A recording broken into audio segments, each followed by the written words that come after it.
They say they say that you can't change a person, but I would disagree with that. I think you can change a person who wants to grow.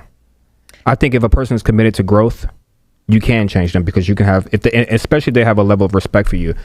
If they're committed to growth and they're committed to being a better person, then whatever they've been surrounded by, because you're a product of your environment, whatever you've been surrounded by can be changed. It can be altered depending on if you are committed to growth. If you were to come to me and say, and I have a high level of respect for you, you say, Javon, I think the way you're doing this is wrong. Okay, I would look at that and be like, this person said that this is wrong. I really respect this person. They probably know more than me. I think I'm going to do something different, than what I think I know. So I think it's important. For sure. And you just mentioned something very important. You can change people who are willing to change, people who are open to change and to being better people, not anyone. Yeah. Somebody is already like stubborn. Like, no, I mean, that's my way. You cannot change them. Yeah, for sure. So with that being said, as you talked about, you were going through a divorce. So yes. When was the moment that you knew it was over? Like you knew that this person wasn't growing or changing? What happened when you just get married and you start, learning lots about each other. And I would say the moment when I realized, okay, this is over. That's when I found that the other person actually cheated. And I can tell you just a little about my story. My followers, hello followers. I'm sharing this story everywhere. So just so you know, if you don't like this, I mean, I'm sorry. Because they tell me. She's being honest and genuine here, okay, everybody? Exactly.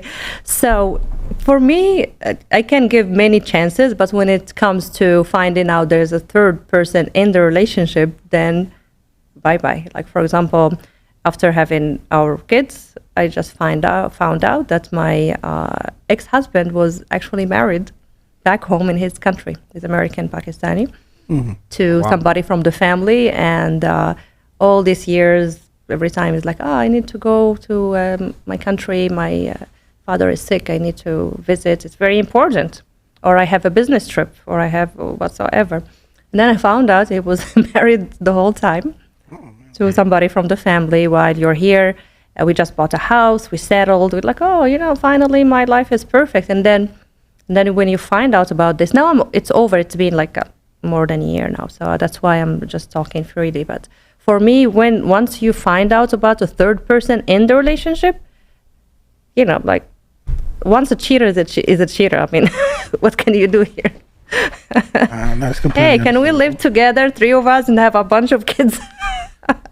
That's diabolical. I mean, for me, that's it. You can.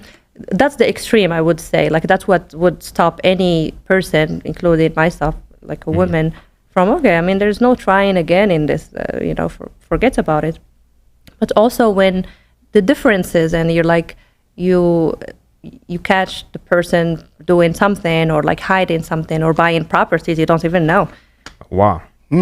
That's one more thing, like buying lands, homes, properties, investing, LLCs in different states, and you have no idea, and you just think, oh my God, we need to watch our finances. Excuse me, you're rich. I need money. But it's not really about that. But for me, transparency in the relationship is very important, because if I tell you my childhood trauma, everything about my kids, every single thing, even the plans, my plans 20 years from now, if I'm still alive, and you have all of this, for me, it's very important, like to just be transparent to each other. Yeah, transparency is key. Yeah. And as you start to get, a lot of us don't understand this until we get older. Like they say, a smart person learns from their own mistakes, a wise person learns from the mistakes of others, right? I think we need to get a lot more wiser. We don't get that until we get a lot older. I wish. So that's why I don't think it's a good idea to get married early. I know it's very controversial to say, but I think that you really need time to grow. You really need time to understand yourself as a person and what you want to accomplish. And sometimes when you're your early 20s, all you want to accomplish is a bunch of women, True. But when you start to get older, what you really want to accomplish is a family.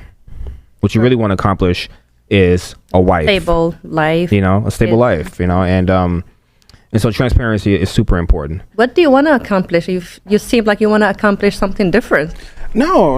As he's talking, you're like, You know, it was some things that I was like, God, and there was some things I was like, hey, hold on. Like, then there was some things I was just like, hey, you know. But I mean, most majority of the things, you know, I always agree with him on some things. You know, like I think for some people, you know, growing up, they have this, you know, realization of what they want in life. They want to be married with kids, you know, white picket fence, the American dream.